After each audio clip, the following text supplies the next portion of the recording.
ಅಂಥವ್ರು ಅದನ್ನೇ ಬಂದರು, ಈಗಲೂ ಅದನ್ನೇ ಹೇಳ್ತಾಯಿದ್ರು. ನಾನು ಜೀವನದಲ್ಲಿ ಮಠ ಮರ್ತಿಲ್ಲ, ಏನಾರ ಅನ್ನ ತಿಂದರೆ ಇಲ್ಲಿಂದ ನಾನು ಭಕ್ತ ಬಂದು, ನಾನು ಭಕ್ತಿಯಿಂದ ಬಂದಿದ್ದೀನಿ, ಮಂತ್ರಿಯಾಗಿ ಬಂದಿಲ್ಲ, ಶಿಷ್ಯನಾಗಿ ಬಂದಿದ್ದೀನಿ ಅಂತ ಹೇಳಿದ್ರು. ಹಂಗೆ ಅವ್ರು ಒಳ್ಳೆಯದಾಗಲಿ, ಯಶಸ್ಸಾಗಲಿ ಅಂತ ಹಾರೈಸ್ತೀವಿ. ಸಂಕ್ರಾಂತಿ ಕಳೆದ ಮೇಲೆ ಒಂದು ಯೋಗ ಇದ್ದಂಗೆ ಕಾಣಿದೆ. ಇವರಿಗೆ ಅಂತಲ್ಲ, ರಾಜ್ಯ ಮಟ್ಟದಲ್ಲಿ ಒಂದು ಉನ್ನತ ಯೋಗ ಅವಕಾಶ ಇದೆ. ಹೋಗಿದ್ದಾರಲ್ಲ, ಅದು ರಾಜ್ಯದ ಮಟ್ಟದ್ದು.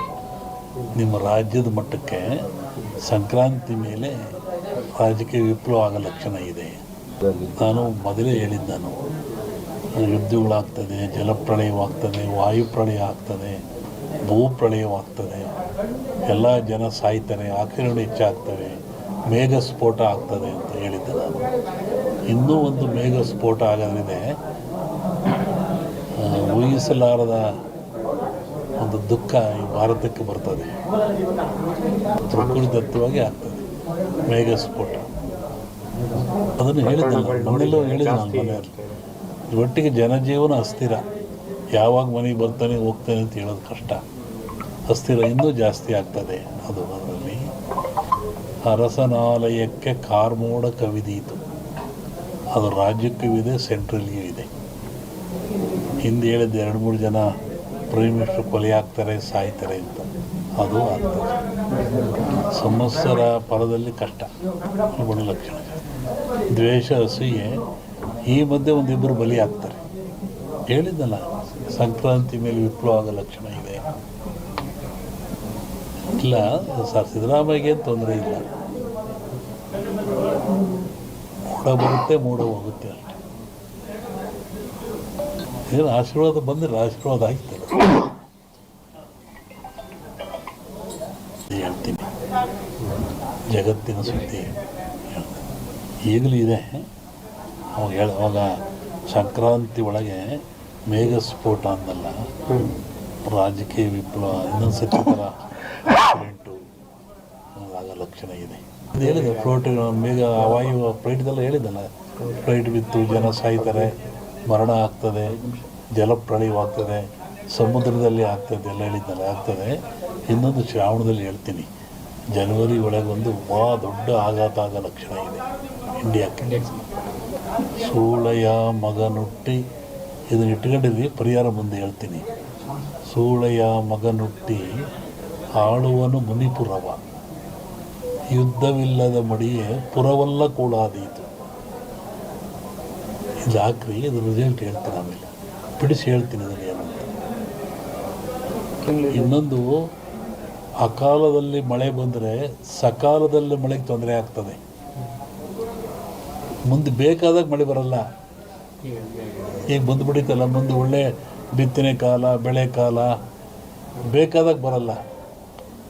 ಅಕಾಲದಲ್ಲಿ ಮಳೆ ಬಂದರೆ ಸಕಾಲಿ ತೊಂದರೆ ಆಗ್ತದೆ. ಈ ಸರಿ ಅಂಥದ್ದು ಏನಿಲ್ಲ, ಸಮತೋಲನ ಆಗ್ತದೆ. ಇನ್ನೂ ಜಲಪ್ರಳಯ ಇದೆ, ರಾಜ್ಯದಲ್ಲಿ ಜಲಪ್ರಳಯ ಇದೆ. ಇಡೀ ಭಾರತ, ಇವು ಜಗತ್ತಿಗೆ ಇದು. ಸಾಗರದಲ್ಲಿ ಒಂದು ಅಚ್ಚರಿಯ ಸಂಗತಿ ಕಾಣುತ್ತೆ. ಜಲಸ್ಫೋಟ ಅಂತ ಹೇಳಿದ್ದೆ ನಾನು, ಅಲ್ಲಿ ಒಂದು ಆಗ ಲಕ್ಷಣ ಇದೆ. ಈ ಎರಡು ಸೇರಿ ಮನುಷ್ಯರೇ ಮಾಡೋದಲ್ಲಿ ಕೆಲವೊಂದು ಹೇಳೋಕ್ಕೆ ಹೆದರಿಕೆ ಆಗುತ್ತೆ. ಪರಿಹಾರ ಏನೆಲ್ಲ, ಭಗವಂತನ ಧ್ಯಾನ ಮಾಡಬೇಕು ಅಷ್ಟೇ. ಯಾವ ಪೂಜೆ ಪುರಸ್ಕಾರದಿಂದ ಏನು ಉಪಯೋಗ ಆಗಲ್ಲ.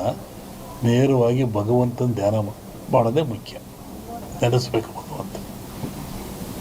ಸೂಳೆಯ ಮಗನುಟ್ಟಿ ಆಳುವನು ಮುನಿಪುರವ, ಯುದ್ಧವಿಲ್ಲದ ಮಡಿಯೇ ಪುರವಲ್ಲ ಕೂಡಾದೀತು.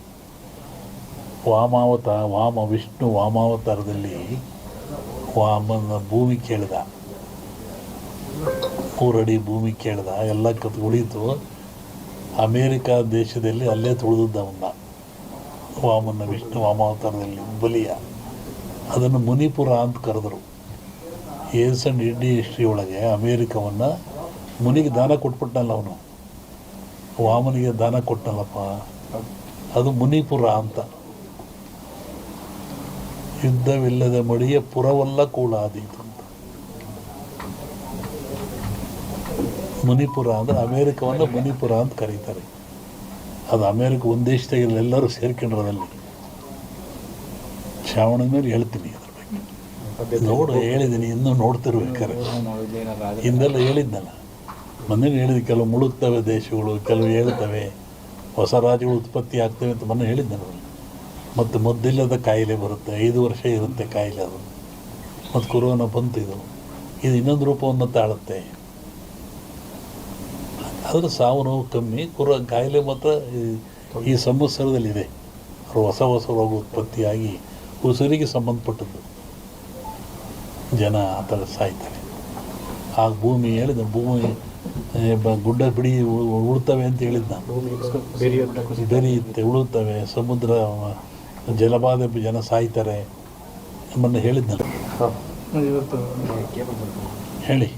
ಸಚಿವರು ಭೇಟಿ ಕೊಟ್ಟವರು, ಕೇಂದ್ರ ಸಚಿವರಾದ ಅವರು ಸೋಮಣ್ಣವರು ಸುಮಾರು 30-40 ವರ್ಷಗಳಿಂದ ಇಲ್ಲಿಗೆ ಬರ್ತಾ ಇದ್ದಾರೆ.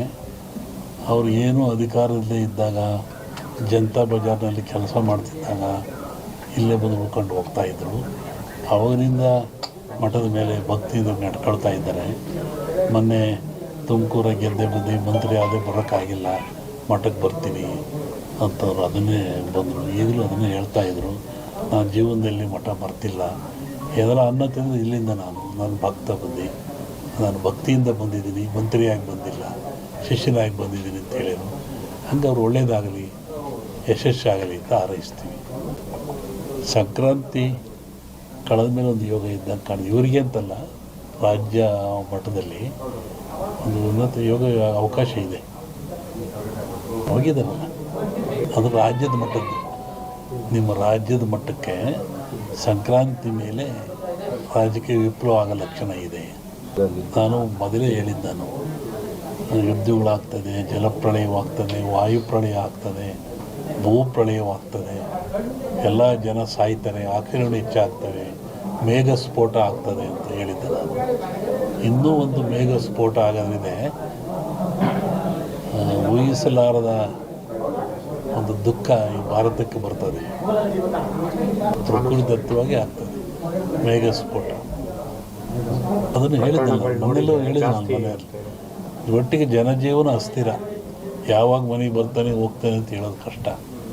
ಅಸ್ಥಿರ ಇನ್ನೂ ಜಾಸ್ತಿ ಆಗ್ತದೆ. ಅದರಲ್ಲಿ ಅರಸನಾಲಯಕ್ಕೆ ಕಾರ್ಮೋಡ ಕವಿದೀತು. ಅದು ರಾಜ್ಯಕ್ಕೂ ಇದೆ, ಸೆಂಟ್ರಲ್ಗೂ ಇದೆ. ಹಿಂದೆ ಹೇಳಿದ್ದು 2-3 ಜನ ಪ್ರೈಮ್ ಮಿನಿಸ್ಟರ್ ಕೊಲೆ ಆಗ್ತಾರೆ, ಸಾಯ್ತಾರೆ ಅಂತ. ಅದು ಆಗ್ತದೆ. ಸಂವತ್ಸರ ಪರದಲ್ಲಿ ಕಷ್ಟ, ಗುಣ ಲಕ್ಷಣ. ದ್ವೇಷ, ಅಸೂಯೆ, ಈ ಮಧ್ಯೆ ಒಂದಿಬ್ಬರು ಬಲಿ ಆಗ್ತಾರೆ. ಹೇಳಿದ್ದಲ್ಲ, ಸಂಕ್ರಾಂತಿ ಮೇಲೆ ವಿಪ್ಲವ ಆಗೋ ಲಕ್ಷಣ ಇದೆ. ಇಲ್ಲ ಸರ್, ಸಿದ್ದರಾಮಯ್ಯಗೆ ತೊಂದರೆ ಇಲ್ಲ. ಮೂಡ ಬರುತ್ತೆ, ಮೂಡ ಹೋಗುತ್ತೆ ಅಷ್ಟೇ. ಏನು ಆಶೀರ್ವಾದ ಬಂದರೆ ಆಶೀರ್ವಾದ ಆಗ್ತದೆ.